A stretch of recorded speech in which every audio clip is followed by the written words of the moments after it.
Gentlemen, you are about to listen to a video that's taken me a long time to make, which is why you haven't seen much uploads in the past month. And this is because I've been trying to get audio from my buddies. I've been trying to get audio from people who are going to be in the documentary, which you're going to hear today.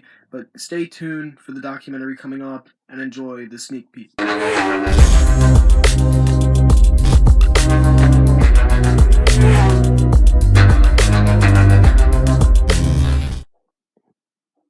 Henry enrolled at West Virginia University in 2002, spending his first season as a redshirt.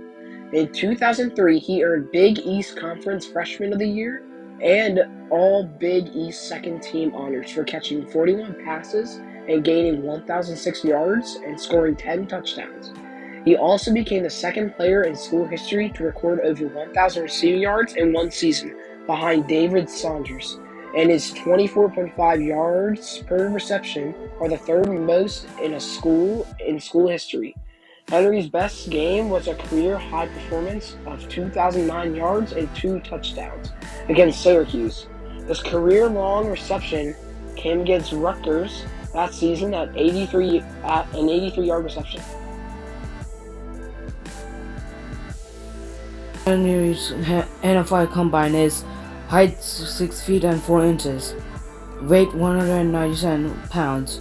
His 40-yard dash is 4.5 seconds. His 10-yard split is 1.64 seconds.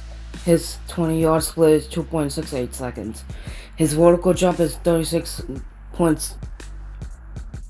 Henry was drafted by the Cincinnati Bengals in the third round of the 2005 NFL Draft. He made his NFL debut on September 18, 2005 against the Minnesota Vikings.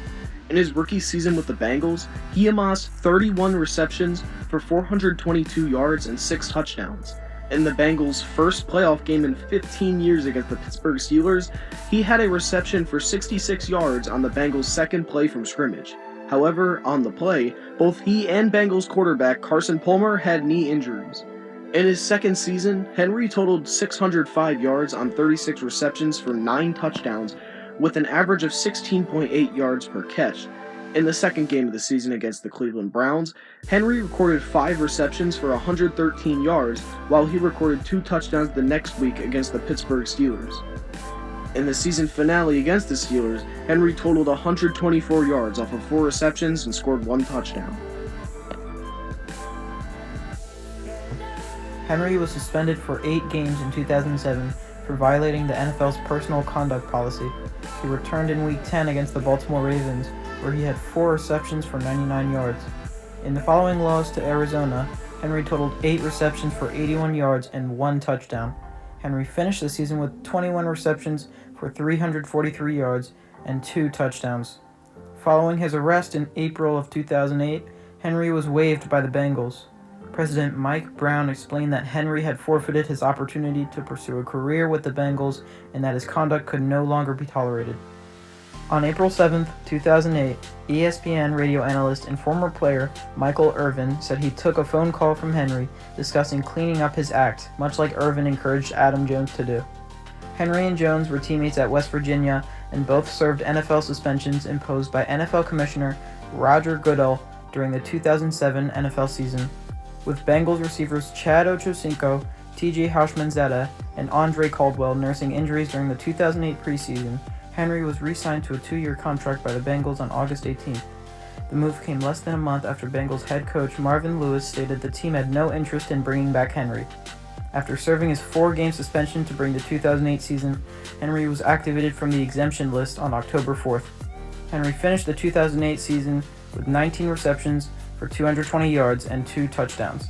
He was placed on injured reserve in November 2009 after suffering a broken forearm while making a 20-yard reception against the Baltimore Ravens. On December 16, 2009, Henry sustained injuries when he fell out the back of a moving truck driven by his fiancée, Lolani Tonga. While they were engaged in a domestic dispute, Tonga had 3 children with Henry.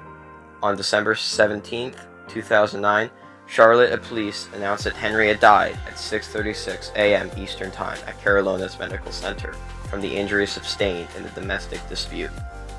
2 days later, on December 19th, Police confirmed that Henry died of blunt force trauma to the head.